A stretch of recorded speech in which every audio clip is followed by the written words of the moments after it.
కేంద్ర మంత్రి బండి సంజయ్ మరోసారి సంచలన ఆరోపణలు చేశారు. మాగంటి గోపీనాథ్ ఆస్తుల పంపకాల్లో ఇద్దరి మధ్య గొడవలు వచ్చాయన్నారు.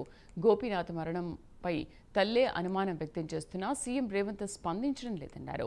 సీఎంకు చిత్తశుద్ధి ఉంటే గోపీనాథ్ మరణంతో పాటు ఆస్తులపై సమగ్ర విచారణ జరపాలని డిమాండ్ చేశారు. కాంగ్రెస్ బీఆర్ఎస్కు ఈసీ పోలీసులు కొమ్ము కాస్తున్నారని అన్నారు. తెలంగాణలో అధికార ప్రతిపక్షాలు కలిసి పనిచేస్తున్నాయని ఆరోపించారు. వారికి ఎక్కడంటే అక్కడ పర్మిషన్ ఇస్తారని, తమకు మాత్రం అనుమతి ఇవ్వరన్నారు.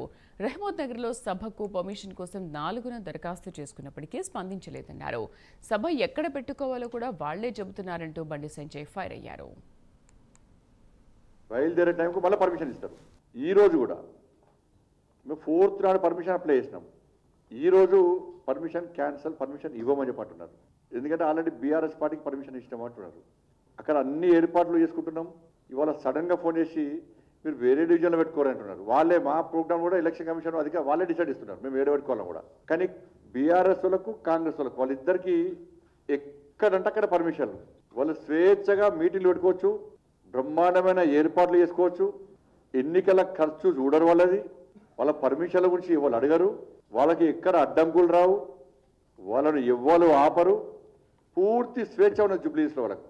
కానీ భారతీయ జనతా పార్టీ మీటింగ్ పెట్టాలంటే 3 రోజుల ముందు పర్మిషన్ అప్లై చేస్తే ఆ రోజు పొద్దున్నే వస్తుంది పర్మిషన్. ఏ రోజు మీటింగ్ పెట్టుకుంటే పొద్దున పర్మిషన్ వస్తుంది. డ్రగ్స్ కేసు పోయింది, ఫోన్ ట్యాపింగ్ కేసు పోయింది, ఫామ్ హౌస్ కేసు పోయింది, విద్యుత్ కొనుగోలు కేసు పోయింది, ఈ కార్ రేసు పోయింది, కాళేశ్వరం కేసు పోయింది. దేనిలో ఒక్క దానిలో విచారణ జరపలేదు. ఎందుకంటే విచారణ పేరుతోనే కేసీఆర్ అనే వ్యక్తి పోయి ఢిల్ల మూట కలుపుతాడు, ఇట కేటీఆర్ పోయి రేవంత్ రెడ్డి గారికి పైసలు ఇస్తాడు. వీళ్ళిద్దరి మధ్య పైసల దందా.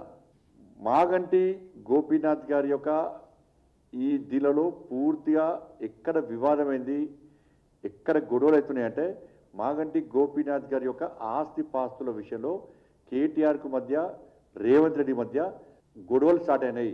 ఆస్తి పంపకాల విషయంలో మాత్రమే వీళ్ళిద్దరి మధ్య గొడవలు స్టార్ట్ అయినాయి. ఇద్దరి మధ్య పగలు పట్టింపులు పెరిగిపోతున్నాయి. ఇది 100% వాస్తవము. మాగంటి గోపీనాథ్ గారు చనిపోకముందే, చనిపోయిన తర్వాత కానీ ఆయన ఆస్తులను వీళ్ళిద్దరు పంచుకున్నారు. ఇది కాదని చెప్పండి. వీళ్ళిద్దరు పంచుకున్నారు. మాగంటి గోపీనాథ్ గారు ఆస్తులు ఎన్ని ఉన్నాయి, ఎవరి పేరుకి ట్రాన్స్ఫర్ అయినాయి, ఎట్లా ట్రాన్స్ఫర్ అయినాయి, గొడవ ఎక్కడ జరిగింది, వాళ్ళ తల్లి గారు కానీ వాళ్ళ భార్య కానీ వాళ్ళ కొడుకు చెప్పేటువంటి ఆరోపణల మీద విచారణ చేసే దమ్ము రేవంత్ రెడ్డి సర్కార్కు ఉందా?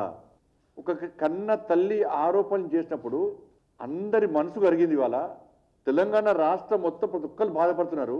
కానీ తెలంగాణ రాష్ట్ర ముఖ్యమంత్రి గుండె మాత్రం కరుగుతలేదు. ఎందుకంటే వీళ్ళు వాళ్ళు ఒకటి.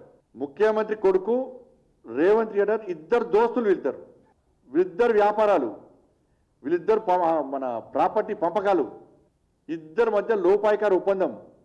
గోపీనాథ్ గారి యొక్క మరణం ఒకటైతే ఆ మరణం పేరు మీద సింపతి గెయిన్ చేసుకొని గెలవడానికి వీళ్ళు ప్రయత్నం చేస్తున్నారు. పోటీ పడి వాళ్ళు ఒక భార్యకి సపోర్ట్ చేస్తారు, ఇంకోళ్ళు ఇంకో భార్యకి సపోర్ట్ చేస్తారు. కాంగ్రెస్ పార్టీ ఒక భార్యకి సపోర్ట్ చేస్తుంది, బీఆర్ఎస్ పార్టీ ఇంకో భార్యకి సపోర్ట్ చేస్తారు, సింపతి గెయిన్ చేసుకోవడానికి. దీని ద్వారా ఓట్లు పొందే ప్రయత్నం చేస్తున్నారు. దీనికి కారణం ఏంటంటే వాటాలు వస్తాయి. ఒక భార్యకు కొంత వాటా వస్తుంది, ఇంకో భార్యకి ఇంకో వాటా వస్తుంది. దీనిలో వీళ్ళ కమిషన్ వీళ్ళు, వాళ్ళ కమిషన్ వాళ్ళు. ఇది జరిగేది ఇది. దాని మీద తప్ప జూబ్లీహిల్స్ అభివృద్ధి 10 సంవత్సరాలు వాళ్ళు ఏం చేయలే, 2 సంవత్సరాలు వీళ్ళు ఏం చేయలే. దాని మీద చర్చ జరగద్దు అన్న ఆలోచనతో ఇదంతా తతంగం అంతా నడుపుతున్నారు వీళ్ళు. ఇట్లా గెలవాలని చెప్పి ఇలా ముస్లింలందరూ ఓటు బ్యాంక్గా మార్చి అట్లా గెలవాలని చెప్పి కాంగ్రెస్ పార్టీ ప్రయత్నం.